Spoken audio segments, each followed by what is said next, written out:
మాట వినట్లేదు, పట్టించుకోవట్లేదు, మంచి వాళ్ళే కానీ మీ మీద కాన్సన్ట్రేషన్ చెయ్యట్లేదు, మీరు ఏం చెప్పినా కూడా వాళ్ళకి చెవికెక్కట్లేదు. ఈ ప్రాబ్లమ్ని మనం జాతక చక్రంలో చూడొచ్చు.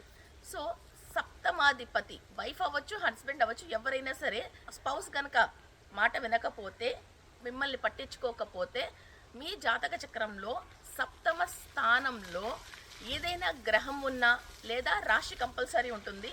ఆ రాశి లార్డ్ అవస్థల్ని మీరు చెక్ చేయాలి. అంటే సుషుప్త అవస్థలో కానీ స్వప్న అవస్థలో కానీ ఉంటే మీరు చెప్పేది వాళ్ళు కాన్సన్ట్రేటెడ్గా వినరు.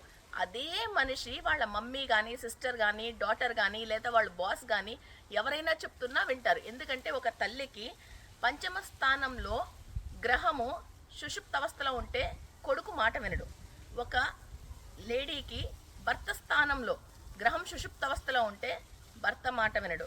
సో అలాగే ఏ రిలేషన్లో కనుక వాళ్ళకి ఉన్న రాశి లార్డ్ సుషుప్త అవస్థలో ఉంటే ఆ రిలేషన్షిప్లో ఉన్న వాళ్ళు వీళ్ళకి రెస్పాండ్ అవ్వరు. ఓకే, సో మీ జాతక చక్రం చెక్ చేసుకొని అండ్ ఈ వీడియో కింద కామెంట్ పెట్టండి.